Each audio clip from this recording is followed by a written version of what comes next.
Bismillahirrahmanirrahim. Assalamualaikum warahmatullahi wabarakatuh. Hamdan wa syukran lillah. Salatan wa salaman ala rasulillah. Wa ala alihi wa ashabihi wa mawala. Amma ba'du. Para pemirsa yang dirahmati oleh Allah subhanahu wa ta'ala, khusyuk dalam sholat merupakan dambaan setiap orang yang beriman kepada Allah subhanahu wa ta'ala.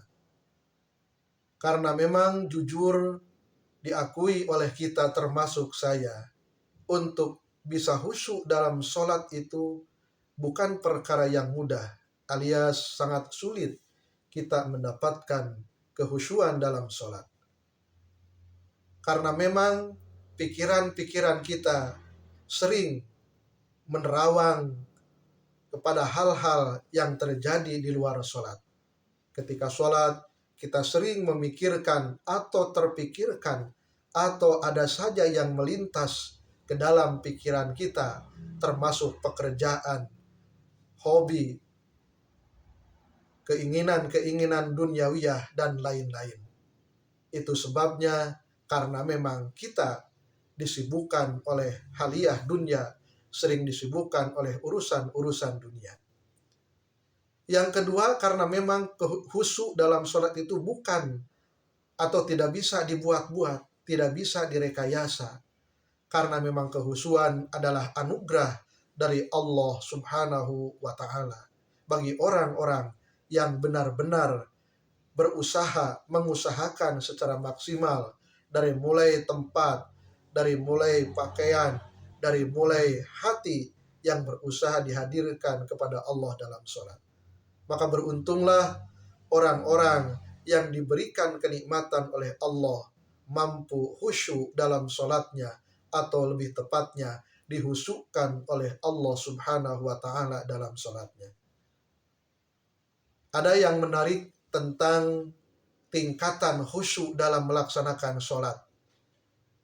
Menurut Kiai Haji Bodo Duriat atau Abah Dodo, guru saya, beliau mengatakan ada 3 tingkatan khusyuk manusia ketika melaksanakan sholat.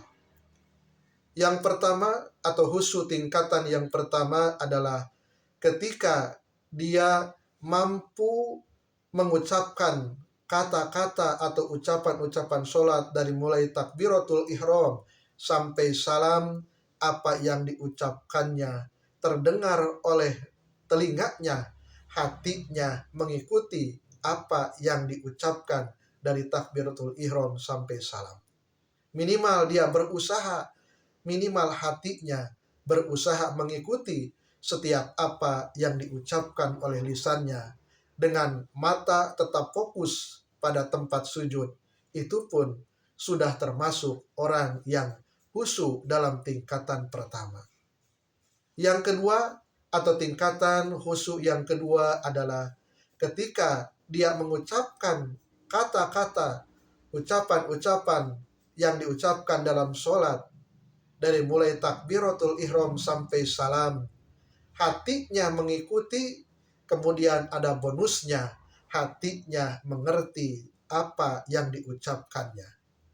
Maka ini akan menambah kekhusyuan, akan menambah konsentrasi, sehingga tingkatan ini menaik dari tingkat yang pertama. Kalau yang pertama hatinya belum mengerti, tapi tingkatan yang kedua hatinya mengerti, sehingga menambah kekhusyuan dan konsentrasi dalam sholatnya.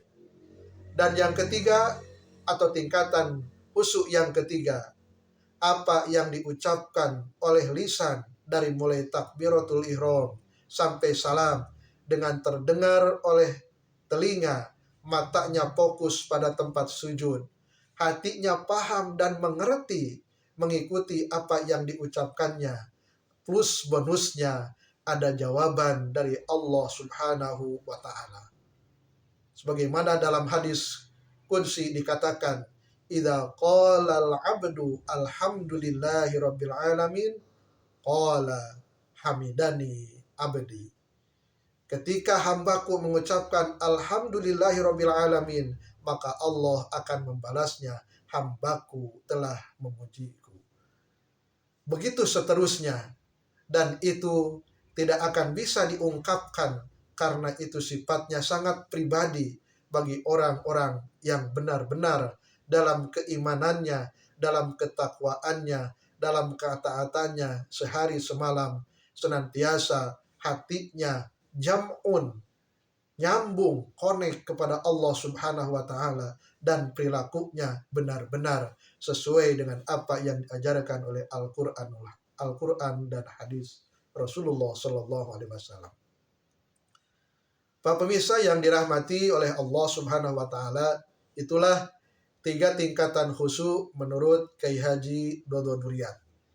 Karena memang sulit sebagaimana saya sampaikan tadi, untuk mampu kita fokus pada bacaan saja dari takbir sampai salam, ternyata memang sulit. Ada saja lintasan-lintasan, ada saja gangguan-gangguan ke dalam otak kita, ke dalam akal kita, dan ke dalam hati kita. Urusan-urusan di luar sholat sering masuk ke dalam pikiran kita, sering merasuk ke dalam kolbu kita.